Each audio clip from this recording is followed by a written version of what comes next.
So you, Trish, you didn't want to share right away, did you? You probably have a couple minutes of talking. We can't hear you. No.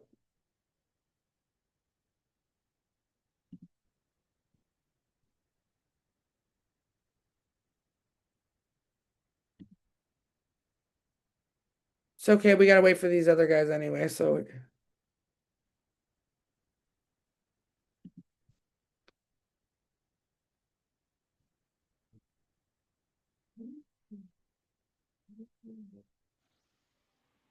Okay. Did that work? yep, That works. Okay. we can hear you pretty good now. Okay, good. All right. Share. So I'm just going to send a request. So for me to share my screen.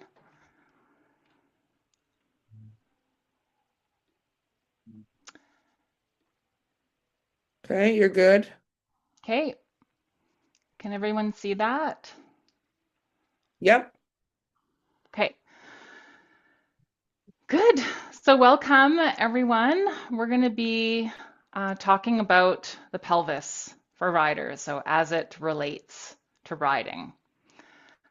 We're going to look at a little bit of the landmarks of the pelvis, so a bit of geography. We're going to look at its function. We're going to look at some of the muscles that are attached to it.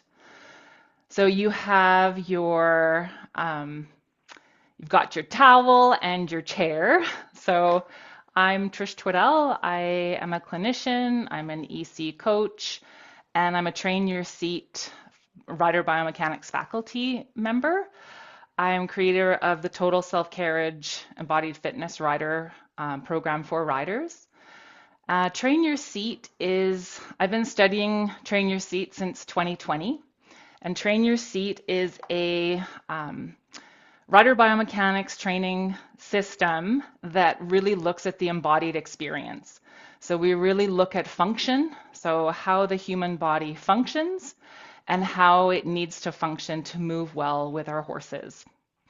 Out of all the rider biomechanics trainings that are out there, like centered riding and Mary Wanless, if you know, she's a big name in rider biomechanics.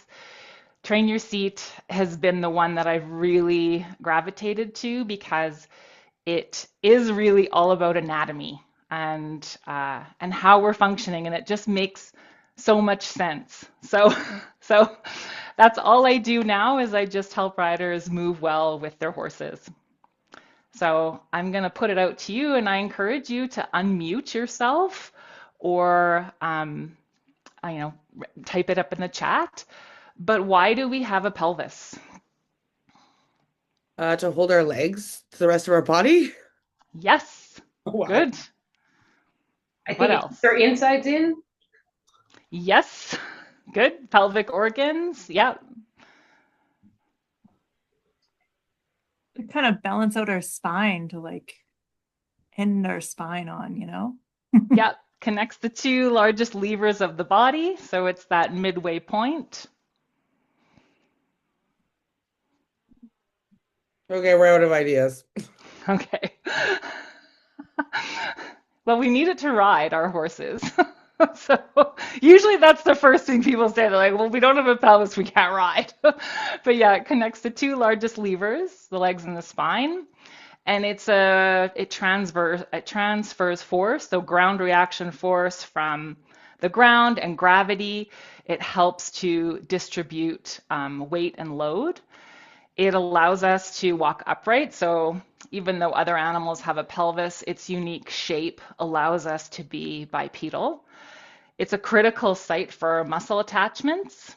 And as we had, pelvic contains the pelvic organs, and it provides stability and mobility and force absorption. So every time when we're walking, every time we take a step, the pelvis has a tremendous ability to help absorb the force that's coming up before it hits the spine and our head. So even though there's other force absorption systems within the body, the pelvis is a big one.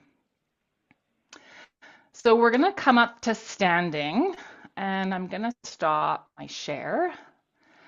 So we're going to come up to standing and we're going to touch the pelvis. So we're going to do a little self-exploration for the pelvis. So we're going to start with these two bony points at the front of the pelvis, which are these, and we can feel them fairly clearly here. These points here are the ASIS.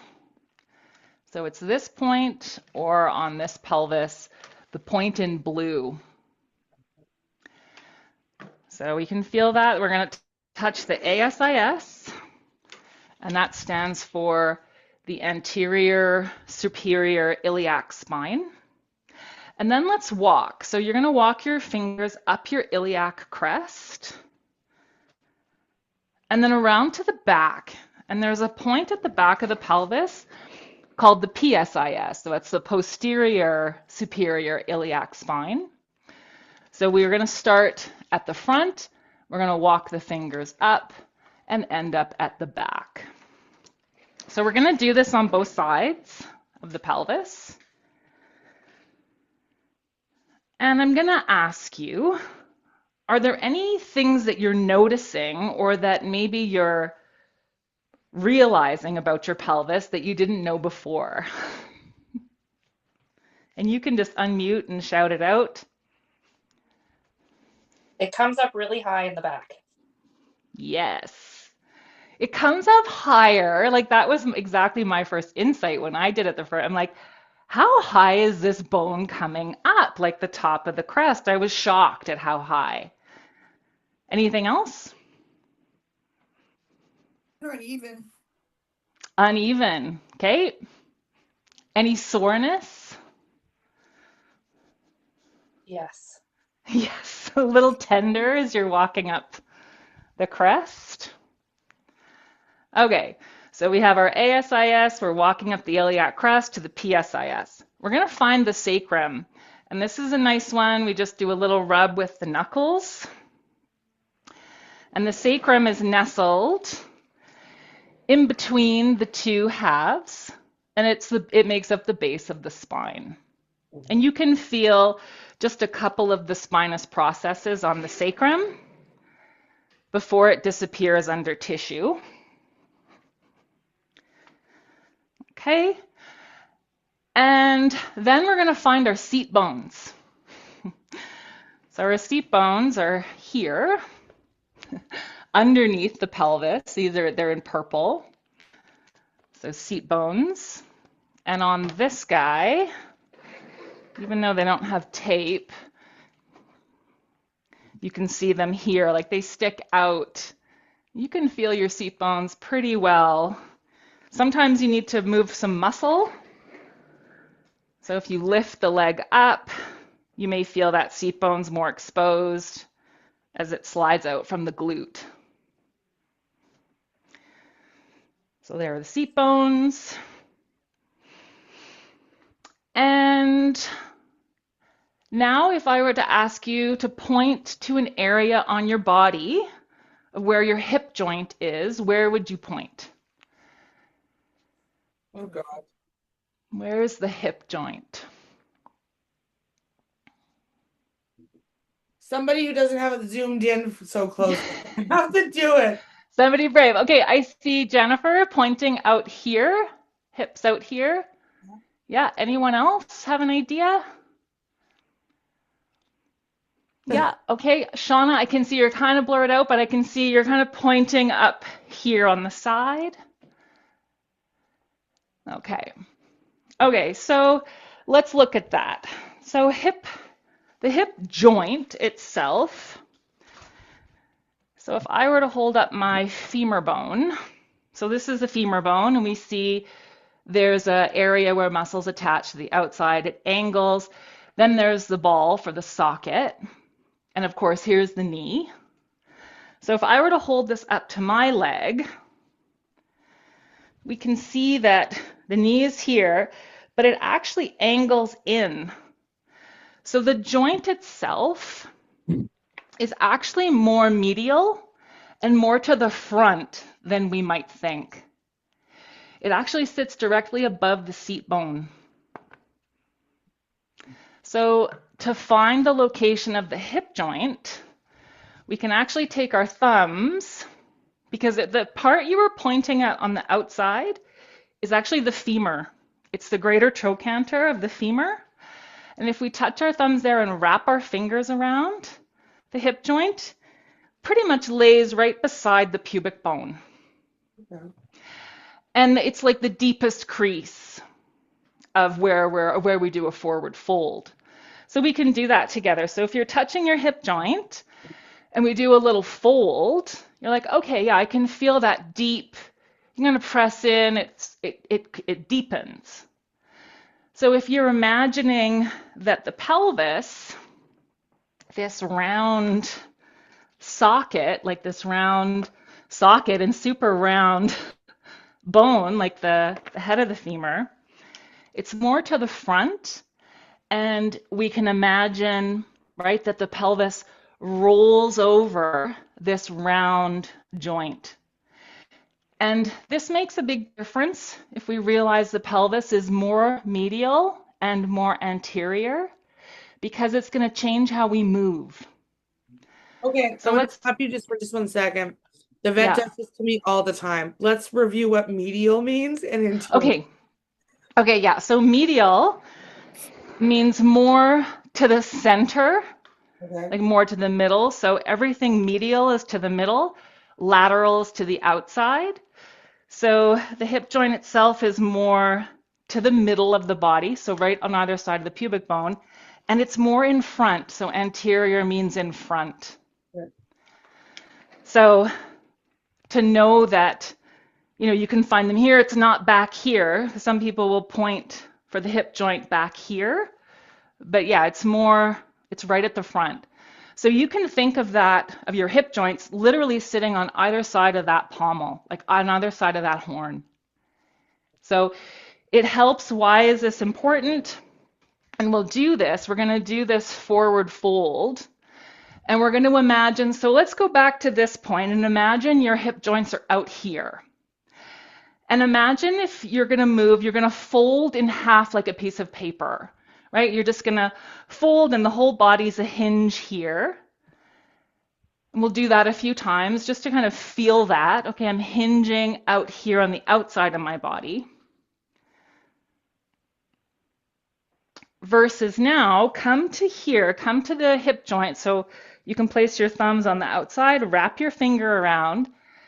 Now roll your pelvis over those round femur heads. And can you go a little deeper, thinking of where the function is, like where the joint actually is? Okay. Is anyone experiencing a little more range in that fold? Yeah. Yeah. Yeah. So, how does this relate to riding? We can come to sit down. When we know where the hip joint is, because when we realize the hip joint is constantly moving. So if your horse is walking, your pelvis is constantly moving over your femurs. It doesn't stop unless your horse halts. You can halt, give a cue, but then as soon as you go to walk, it starts moving again, or canter or whatever, lope. So I'm going to share again. Oh, let me just does this. Sorry, I got to redo that. Oh, there, just because I didn't close out my presentation. There it is. Okay. Continue. Okay. So the design of our pelvis, or let me go back, make sure I didn't miss anything. Okay, so why do we have joints? Why do we have joints in the pelvis? So we'll come back to that. So we have the hip joint outside, but the pelvis is actually made up of 4 different bones. It's made up of 2 halves. Hopefully everyone can see okay in this window. So 2 pelvic halves. and it's made up of a sacrum and a coccyx. So they're separate. So we have the sacroiliac joint. So the sacroiliac joint is here, and then the sacrum is nestled in between the one half and then the other. And then we have two joints at the pubic symphysis. So there's two joints there, and they're separated by a little disc. So why would we have joints? Like, what is the purpose of having joints within the pelvis? So it can move. Yes. It's designed to move. So why? Why would it be advantageous for these joints to be able to move? And it really does come down to force absorption. So the example we like to show is I have my yoga block here. If you can imagine it's a cork block. It's not too hard, but if I'm smacking it, it's not absorbing force like the sponge. So what is the difference between the yoga block and the sponge? Give mobility. Yes. Yeah, exactly. So like the sponge has the ability to move, and that movement adds time that dissipates a force. Whereas this, it doesn't move, so it's not giving that time to dissipate force. It's actually going more into my hand. So when we understand this and we think about our pelvis, we want our pelvis to be able to have the millimeters of functional movement that it needs to have to be more like the sponge. And this is important to truly understand because often we're cued against function. And we're going to look at that when we look at the muscles that surround the pelvis. Okay, we're going to do a little exercise together before we continue on with our content. So if you're sitting on your chair, just have a seat. We're going to take the full minute. We're going to take the full minute to just check in and notice the body. So you can pay particular attention to your pelvis, maybe your seat bones. You could think about, can you image your pelvis? We've been looking at it, hip joints, seat bones. Can you image it? So we're going to take the full minute and just focus in and check in with your body.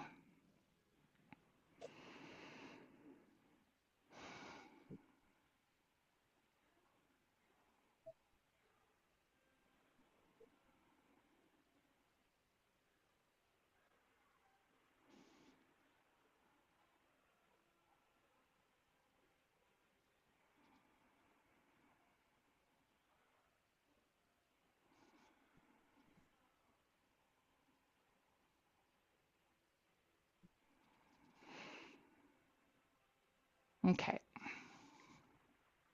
So the reason we've done this is because we're getting a baseline. We're trying to establish where we're starting from because now we're going to do a little bit of movement for the pelvis.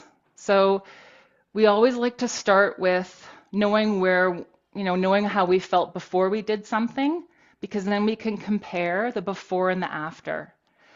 And this really creates a lot of awareness. And you cannot change what you're not aware of.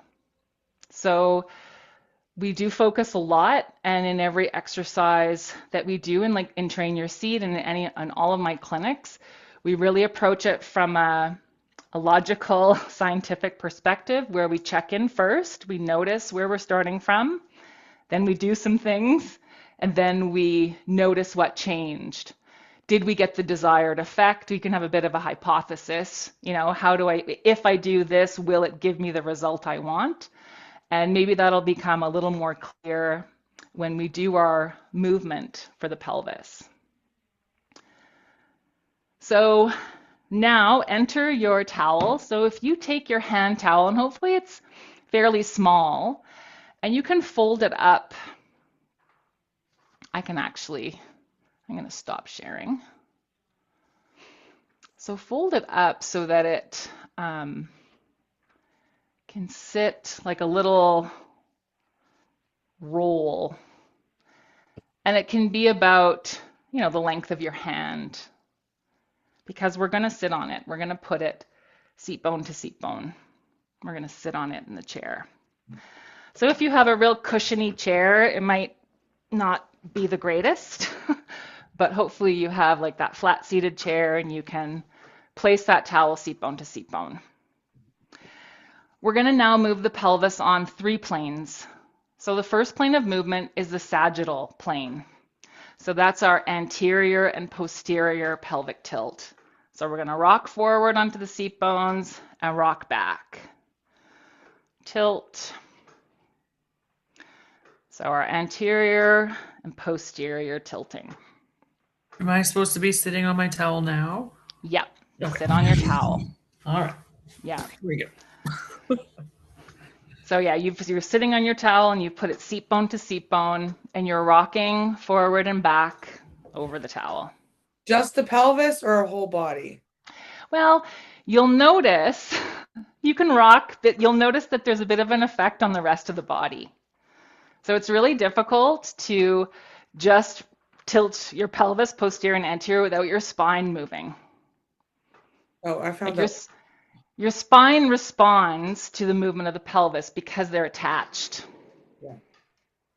So just have a little movement. We'll go for 3 and 2 and 1. And just rest over the towel. And now we're going to tilt on the frontal plane. So that's like your hip hikes. So you're going to drop a seat bone down and up. And you'll feel something similar. Like, of course, we're sitting in the chair. You're like, oh, well, my leg comes up a little bit, or one side deepens in flexion, the other, and your spine responds to this movement. And this is a lot. Like, this is more than what we do on our horses. We're just doing full range. We're going to go for 3 and 2 and 1. And now we're going to move on the transverse plane. So you're going to slide a seat bone forward and back. So we're gliding the seat bones over the towel. And you'll glide one forward and back.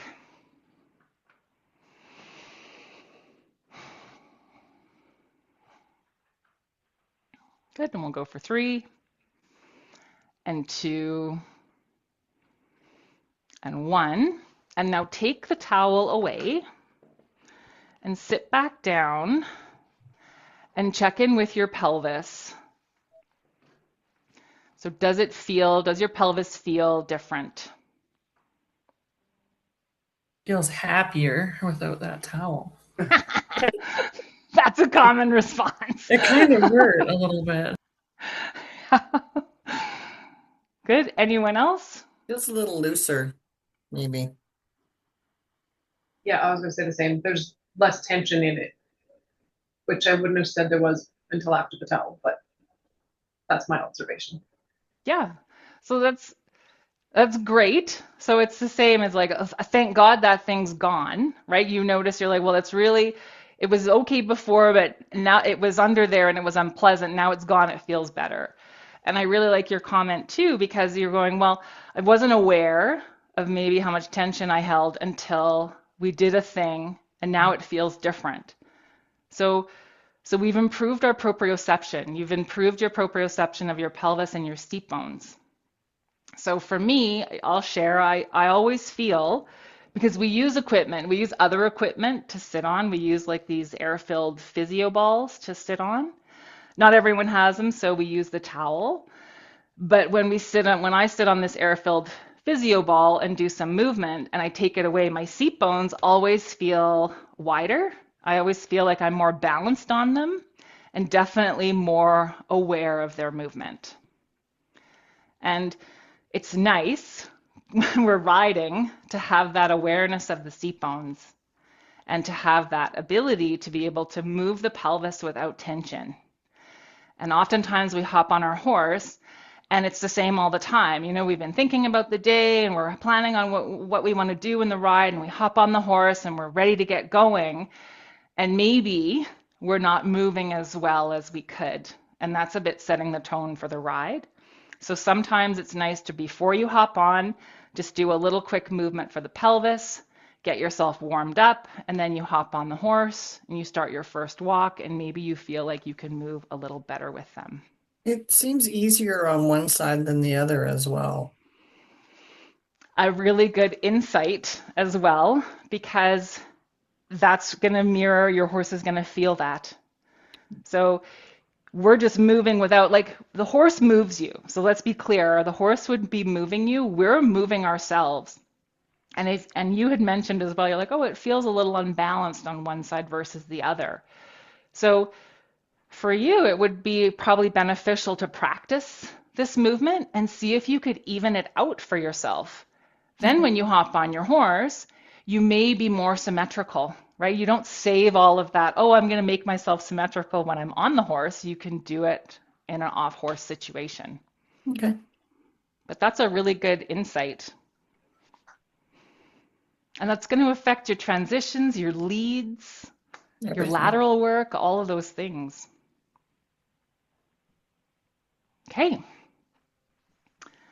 So proprioception, we've used the equipment to stimulate the sensory receptors in the skin, which in this case was the seat bones and the pelvis, to bring a little bit more awareness to the area. Okay, I'll go back to my presentation.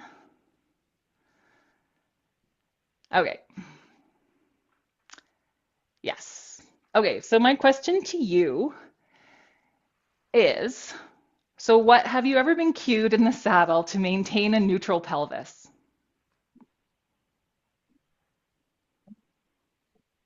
Nobody. Nobody's been Oh, cued. Sean is saying yes. I know. Okay, sorry. I I've said can't. Okay. So yeah, you're like, Yeah. maintain a neutral pelvis. Okay. So what is a neutral pelvis? What does that mean? I think there's some discussion on whether it should be like a bowl of cereal with a little bit dripping out the front, or actually where it doesn't drip any.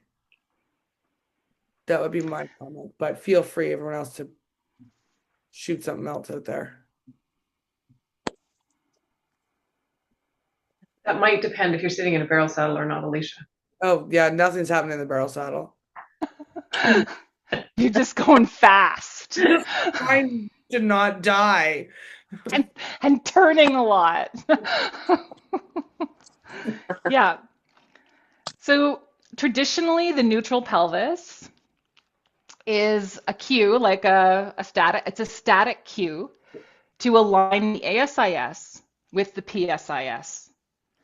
And you could draw a straight line, and that is your neutral pelvis, and that is where it should stay. Okay, so yeah, sorry, I'm just gonna. So basically, we're saying if it was a bowl, it should not drip out the front. That's what I'm understanding. Yes, yes. If it's a bowl, it shouldn't drip out the front. It just stays the same. Yeah. I've been doing it right then. Well, we'll see. So we're gonna explore this idea of the neutral pelvis. So if I Go ahead. neutral pelvis, if I think of neutral pelvis, like I think that my seat bones are connected deeply in the saddle, and my spine is aligned with my hips through to my heels. So if I have my sit bones connected to the saddle, then I feel like my pelvis might be tipped forward a little. Because if it's Okay. not, then my seat bones I feel like my back is rounded slightly. Okay. And what happens when the horse starts to move? Probably have to rotate back. So we agree, we just moved our pelvis on 3 planes.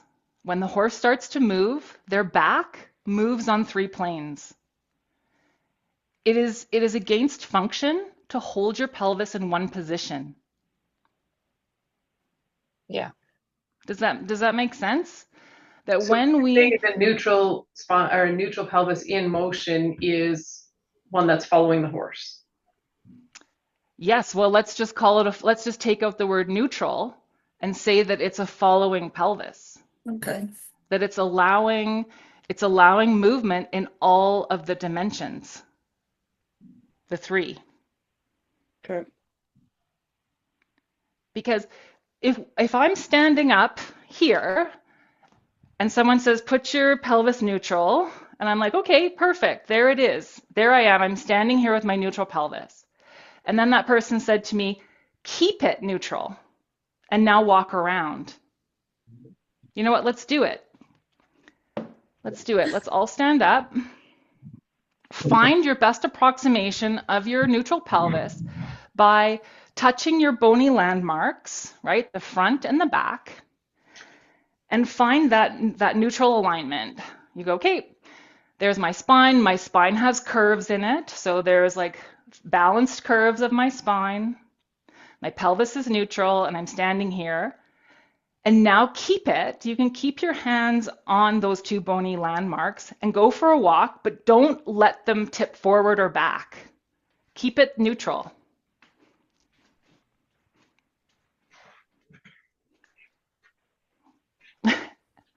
And now walk normally. What do you feel? That's not really possible. Yeah. You have so much Yes. tension trying to hold it in position as opposed to going with your. Yeah. Yeah, it's Yes. awkward and unnatural. Yeah, it's against function. So the Yeah. cue itself is just a bit confusing, but it's not wrong. Like what we want from riders is we want them to be stable. But when we start to understand like how much movement, how much ground reaction force, how much we have to adapt our movement to the horse, you cannot maintain a static posture on a moving thing. It's just like when we're walking. So you have to allow your pelvis to adapt to and move with the horse in 3 dimensions. And I think I have a video of this. So hopefully you can see the video. So here I am with my mare, and see if you can see the planes of movement of my pelvis. You can see my spine is deepening and lengthening in its curves. Can you see the anterior and posterior? Here, we'll go back. Let me go back. So sagittal plane is that anterior and posterior tilt. Forward and back. Yep, tipping forward and back. So like there, your tip back, then forward. Okay. That's right. And you can see that. Oops, sorry. I'm figuring out my thing. So you can see that I'm moving up and down, forward and back. And then the curves of the spine, when she comes down, I have to absorb the most force. So I'm more of an anterior tilt. And then when she comes up for that like swing phase, my back, it gets a little flatter and my pelvis tilts a little posterior. That's pretty clear to see. But also Now, your side hip is moving forward and back. yes. So we're going to look at the other 2 planes. So that's our sagittal plane. And now the frontal. So look at her barrel. So her barrel on that open lateral pair, her barrel is swinging back and forth. And can you see how my pelvis has a little swing back and forth as well? I'll go back and show that again. I think it's just, I don't know about you guys, but the video is kind of choppy when I watch it. So I think we need that motion. But I think because we're at the trot, I think people can know what that kind of feels like. Okay. Yeah, so there's that like little more side to side movement. And then we have the thrust, right? Like the transverse plane where there's rotation because she's like pushing and swinging forward. And her back, of course, is going up and down a lot.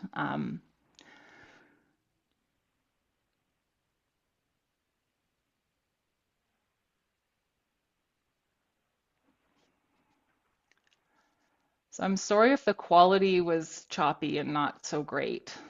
I don't know that it's you. It's probably just all of us. Okay. So yeah, did that make sense? Yeah. Yeah. Okay. So it's not that it's floppy, and it shouldn't be floppy. It has to have some tone, but I cannot hold it in one place, because if I did, I would either be slamming on her back, or I would be moving too much in my upper spine, or I would be moving too much in my legs. So we're going to talk a little bit about muscles. So what do we want? Like, what is a muscle? What do you associate with muscle? What is it made of? Fibrous tissues. Mm-hmm. Yep. You use muscles for lifting, for range of motion. So contracting and expansion.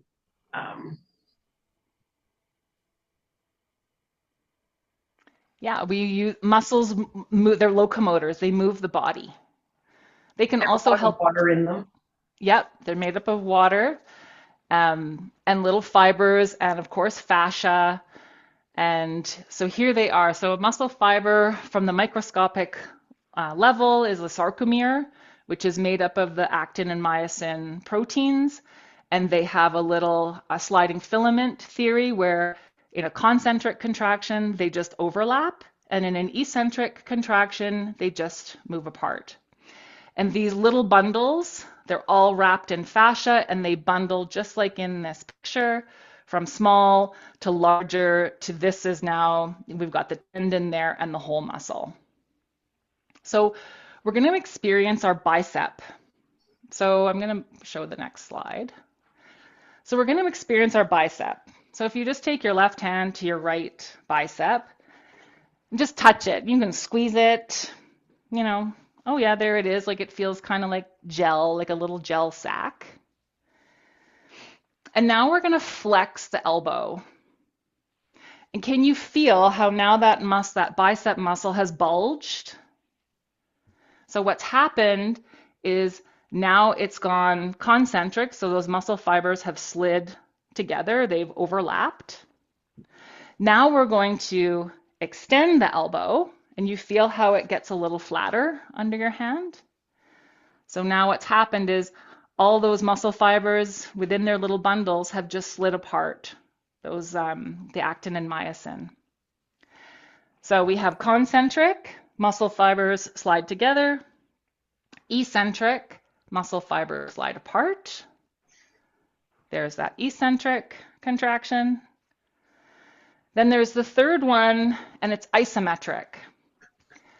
And an isometric contraction would be neither flexed or extended. So it would be somewhere in the middle, no movement. So that would be like, look at my muscle, that would be an isometric contraction. And can you feel that if you're doing this, you can't really move your elbow? Yeah, you're going like, here, check this out, but you're like, I can't move my elbow. So your arm is not moving. We're in an isometric contraction. So we're going to come up to standing, and we're going to move our legs and experience the muscles, some of the muscles surrounding the hip joint. And I will stop sharing. Okay, so if we find our hip joint, we're going to do flexing. So hip flexion would be bringing your leg forward. So that's flexion. And you can feel maybe the muscles at the front of the leg coming online. The muscles at the back are eccentrically contracting. Now we're going to extend the hip joint, taking the leg back. And if you pick your leg back, you can feel there's my glute, hamstrings. You can feel those muscles concentrically contracting. So if we flex the hip, the muscles at the back have to eccentrically contract to allow the leg to move. And then if we extend, right, the muscles at the front have to eccentrically contract so that the leg can be extended. So now we're going to abduct. So abduct means take the leg away. And you feel that right away. When you take the leg away, your muscles fire up on the outside, like your glutes. And now we're going to adduct. So you can just cross over. That would be like squeezing. And you could feel all those big muscles on the inside firing up. And then we have rotation. So now if you just come up on your, like on a tiptoe and rotate the knee in and out, this is, our internal and external rotation. So we just moved the hip joint on 3 planes. Let's do the other leg. So we're stay even. Okay, so find that hip joint, and you're going to flex your hip joint. So that's bringing the leg forward, extending it. You can feel the muscles firing up back there. And then we're going to abduct, so taking it away, and then add, bringing it in, or like squeezing your legs together. And then rotation.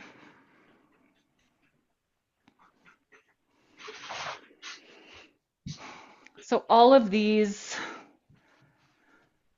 muscle contractions have to allow movement of the pelvis, because we're going to, as we look in the next slide, literally like those adductor muscles are all attached to the pelvis.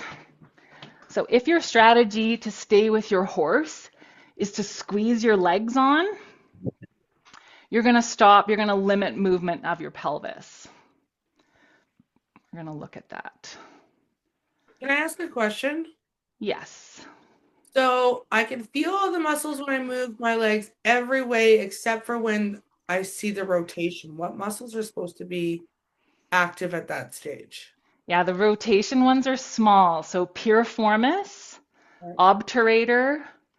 So, we'll go back. So little tiny muscles in the pelvis are your rotators. Maybe a little adductors, a bit the adductor group. Because anything attached here is going to help to just rotate that femur in. And then muscles of the pelvic floor. So the obturator is this hole. This is the obturator foramen. So like there's little wee muscles that attach to the leg bone in here that have it rotate like this. Oh, interesting. And then the piriformis attaches, and this can be a problem for riders, it attaches from the sacrum to the greater trochanter. So it attaches here to here. So you can imagine if it concentrically contracts, it's going to rotate the leg out. Hard to see. No, that makes sense. I can see that. Okay. Okay. So we want these muscle contractions to happen. We want to be very efficient. When we sit on our horses and allow movement, and to have a following seat can be very challenging, we have to allow our muscles to efficiently allow all of that movement. So what does it mean to be efficient? What does it mean? What is efficiency? Use less energy. Yep. It is the minimum amount of input for the maximum amount of output. And we're going to experience that right now. So we're going to come back up to standing. And everybody, you don't have to, I'll leave the slide up. You can always move it. I think you have the power to move the presentation over if you want to see more. But we're going to come up to standing and we're going to move our arms. But you don't have to if you don't want to, if your shoulders are sore, if you have an injury, or you want to stop. Please listen to your body first. But we're going to swing our arms. So just letting the arms swing back and forth. And you're going to find this sweet spot because I'm going to tell you, you're going to have to do this for the next half an hour. You don't really. But if you had to, how would you change your movement? You would try to be, yeah, like you would try to be the most efficient you could be. You just would think, oh, my arms are maybe heavy, they're like pendulums. I'm just going to let them swing back and forth. Versus if I said, okay, I want you to give her. Like, let's make it burn. Come on, let's swing those arms. I want you to really move those muscles. I want you to really feel it, right? Now all of a sudden you're thinking, my goodness, I can't do this this is too much muscular effort. I can't do this for half an hour. I'm going to get injured. Okay, so let's just relax and come back to that nice middle place of swinging the arms. And now I want you to really put in as little effort as possible.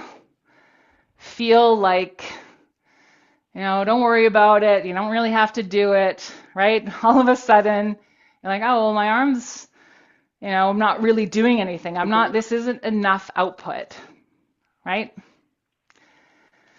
So this metaphor of efficiency is we want to find that sweet spot where we have good alignment. We can just rest. Maybe your arms feel good. We want to find that sweet spot of where we can move well with the horse, where we're not overdoing it. We're not going to get injured, but we're also not putting in no effort. So, and that sweet spot's different for everybody. To find your efficiency based on how you strength train, based on your fascia, how you train your fascia, based on your horse, how your horse is moving.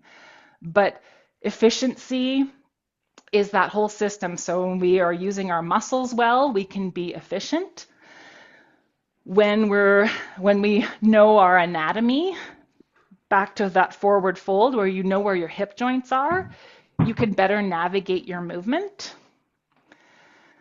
So we want to be efficient systems when we ride our horse, and not to say, or ride our horses, not to say that there isn't moments where, you're learning something new and there's a lot of stress and you're really trying hard to do the things, but you have to come back to a place where you go, okay, where are the gaps? Where am I carrying tension? And how am I going to start to be more efficient in this new movement? So force production, force absorption, when we think about the joints in the pelvis, how the joints of the pelvis have a little bit of movement, where the hip joints are, and how we want our muscles to function surrounding the pelvis. And that's also the abdominal muscles as well. So yeah, these are all things that apply. So if you're always squeezing your horse to keep them going forward, or you always have a lot of leg on, your adductors are going to be more in isometric contraction, and you're going to limit all of that movement because of how the adductors, as an example, are attached to the pelvis. So I have some slides coming up that show all of the muscles surrounding the pelvis. So when we think about muscle contractions, we have eccentric, concentric, isometric. Eccentric ones are the ones that help absorb force, like the ones that are like stretchy and elastic, help to absorb force. And then there's a bit of a recoil, which is like force absorption. The recoil would be like force production. But it's happening so quick that your nervous system is doing it. You're not consciously making it happen. Does that make sense? Yeah. Because it's like fractions of when you think about a stride, like swing phase and stance phase and all these little moments in the horse's stride, it's fractions of a second. So the brain just automatically has to do it. And we can't consciously be thinking about it all the time. We just don't have the capacity to do that. So here are just some of the muscles attached to the pelvis. So here's our glute max, glute med. You can see they're all attached around the crest. All these hamstring muscles, so hamstring muscles are all here. They're attached to the seat bones. And these ones are all those little rotators. So that's piriformis. These are all the little obturators, and there's little other ones. I don't know all of their names. Here are all the adductors. You see these sheets of muscle all attached to the seat bone, the pubic bone. They run down the inside of the leg. These muscles up in here, these are the hip flexors. So there's psoas major, iliacus. These are the ones flexing the hip joint. And they're all, attached to the pelvis. And forget the abdominals. All the abdominals are also attached to the pelvis. So if you are over isometrically contracting your external abdominals, you're going to be limiting movement of your pelvis as well. Okay, say that again, but with simpler words for us who haven't caught up yet. So basically, if you're holding your body in tension, you're not going to have the movement necessary to move with your horse. And that means your core muscles. So what you think is your core, those abdominal muscles, they're all attached to the outside of the pelvis and the ribs. And if you're holding that to try to stay stable, you're not going to be able to move your pelvis well. And that's the difference between engaging and holding, right? So when you're engaging your core muscles, it's just making them active. It's not tense, making them so tense you're holding, and then you don't have movement in your pelvis. So I agree with that. I agree with your statement that engagement does imply that there's okay, we're going to use our muscles in their full range. So there has to be an eccentric contraction in there. But what I will offer you to consider is if you're consciously adding more, you're probably adding more than you need. Your body will naturally upregulate when demand requires. So let's be clear, if you're flopping around, if you're cantering your horse and you're waving around and flopping around up there, then I would probably say, okay, we need to figure out a stability strategy to get you fired up. But most riders, you don't need to add more. Your body just knows, your body will do it.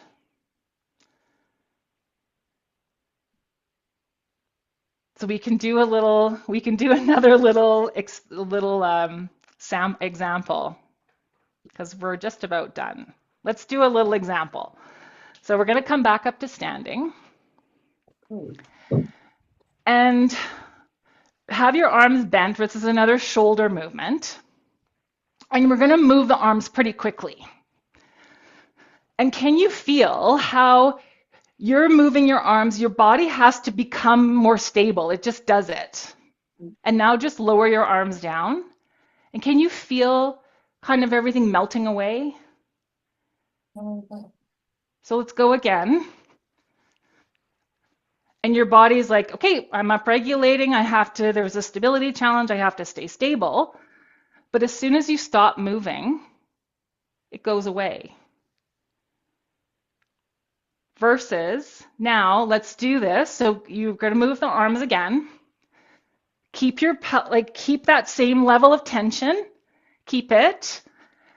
And then lower the arms down, but keep it. And you don't need that. Do you know what I mean? That is a bit of a grip muscle group. So for most people, your nervous system will naturally upregulate. You don't need to pre-contract your muscles to force yourself to be stable. Your body intelligently will do it. And when you consider that when you're riding, you're going to be way better able to move, because if you're holding the outside abdominals, they're movers.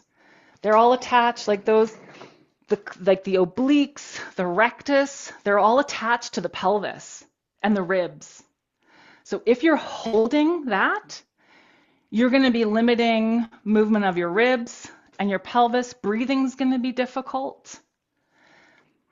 And understand as well that, yes, we have a gap here, but we have a whole system of muscles that support the lumbar spine that are designed beautifully to do that.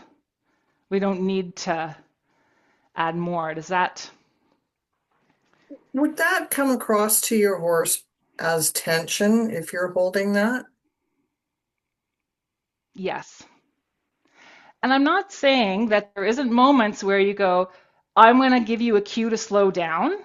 You can limit movement, right? If you're saying, I'm going to cue you to do a halt, or, you think about your stop, like you're giving your horse a cue to stop, you're stopping to move, and they're going to respond to that. But as soon as you want them to go, you have to change, right? So I'm not saying that there isn't times where you need to just go, I'm asking you to come down and stay underneath me and slow down. But now I want you to feel like you can move freely underneath me. Okay. And I think that makes us a nice load to carry. And I think that I've seen it, that horses listen more. When you move with them and allow them movement, your cues mean more. You can deliver clear, singular cues when you have mobility and you're able to put a leg on and then soften it. You ask, you get a response, and then you go right back to following. Hopefully the horse has done the thing you want. Hopefully. Then it's a training thing. Then it's a training issue. But in terms of moving your body, you have to have the movement, and it's a fingerprint. So that movement that you have is a fingerprint that's between you and your horse. Okay. I've seen that personally. So I have a number of horses, but my one horse used to be my daughter's competitive barrel horse.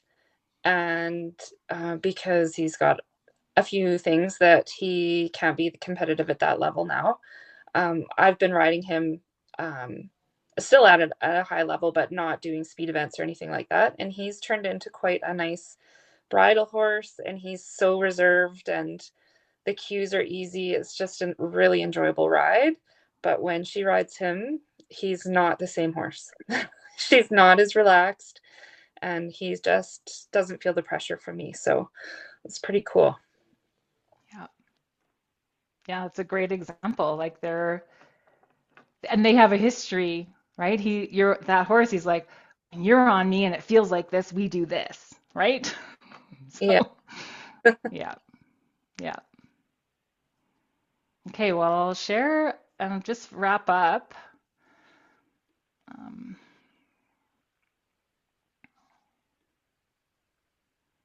So yeah, lots of muscles attached to the pelvis.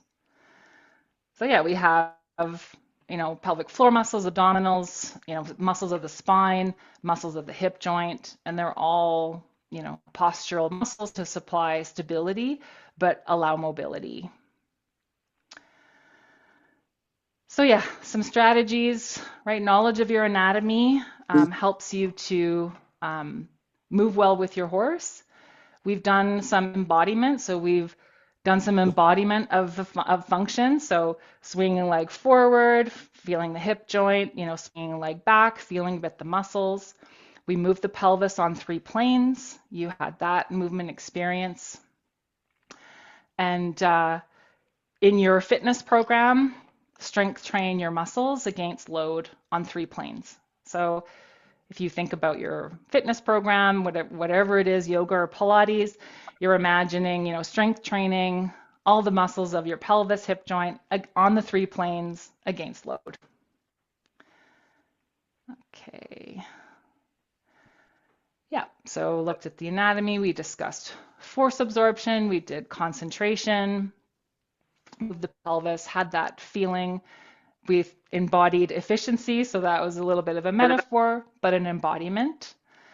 And hopefully, look, all the stuff we've done for the pelvis will help to improve it. So I leave you with these questions, right? How will you incorporate this into your equitation? How you move with your horse? If you think about some of the maneuvers you do in reining or whatever it is you do, how are you going to adapt to and think about how your pelvis is moving in all of these maneuvers with your horse? So we'll ask if anyone has any questions or comments or concerns. Is there any particular exercises focused on the pelvis that you've seen have made a big difference in riders?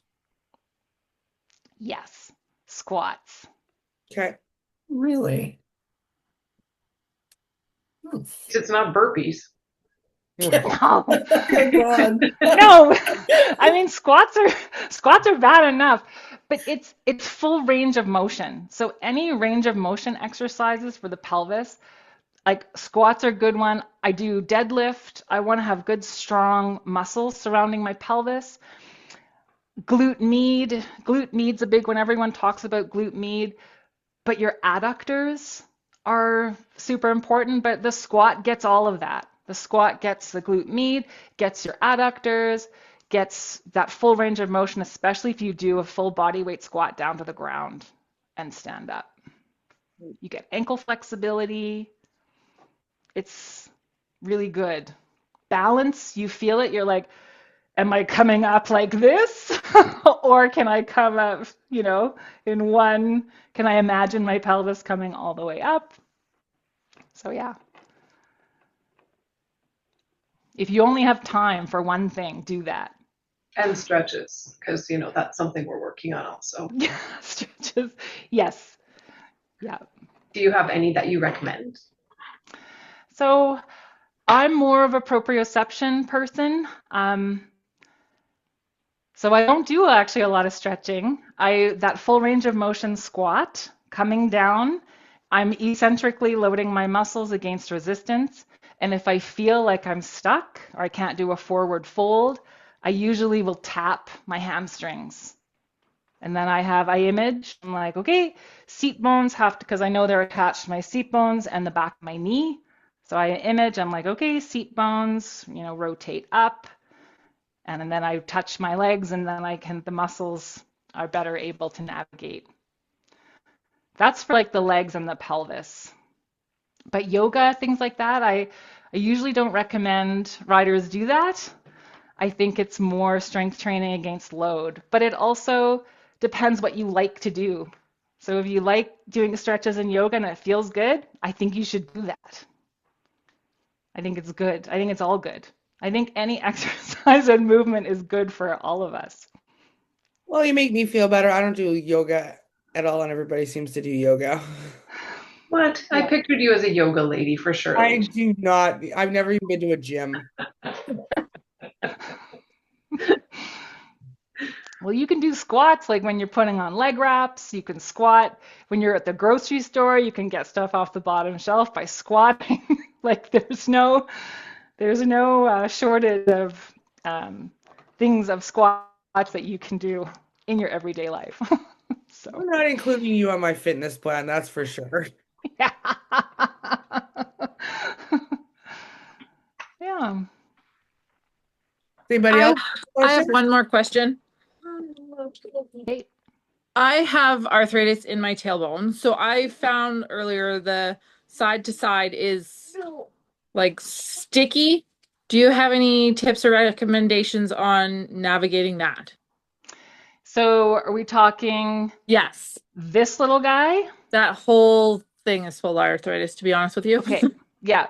So sacroiliac joint, sacrum, maybe Yeah. even a little bit in the facets for the lumbar. Yeah. So I think talking to a physio, if you have a physio, I'm not a physiotherapist, but everything that I know about arthritis is you want to have movement. So you think motion is lotion. So, but talk to a physio, but I think riding is really good. So, or moving as we did on a towel or ball, if you have a ball, and then just do some modest movement for your pelvis, and that's going to get your sacroiliac a little moving. It's also going to help with the, where the lumbar spine attaches to the top of the sacrum. And then this guy is more like there is a joint here, but this all our pelvic floor muscles are attached to this is the coccyx attached to this bone. So anything you can do for your pelvic floor, I think will help. I did notice a big difference after we did that first exercise, so I will be implementing that one for sure.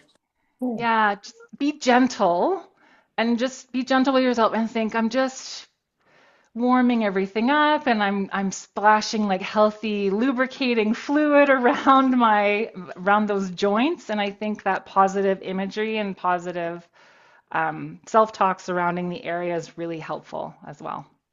So yeah, have fun with that. Thank you very much. You're welcome. Are there any other questions? No?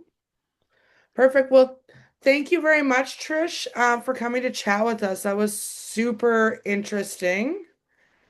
And I think for myself, I'm going to need a little time to kind of process all that information, and go and see how some of that might apply to me. Thank you, Trish. Thanks, Trish. Welcome. You're Yes, welcome. thank you. Very informative. Thank you. I enjoyed that. Yeah, thank you very much. You're welcome. And share any insights you have with Alicia. And Yes. she can share them with me. So, okay. No, I'm sure we will have some for sure. Okay. Everybody's going to ride this week now, right? And then report back. Not me. Free planes. Still a little bit wet and mucky here, so. Yeah, we get that. Okay. So we're going to think about riding. That's right. Okay. Image it. All right.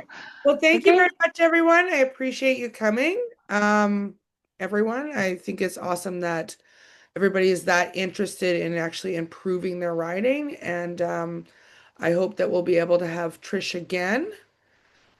So keep all your little feedback so we can tell her next time. Well, thank you. Thank you guys. Thanks.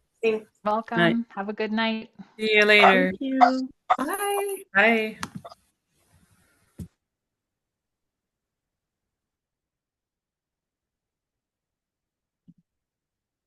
Perfect.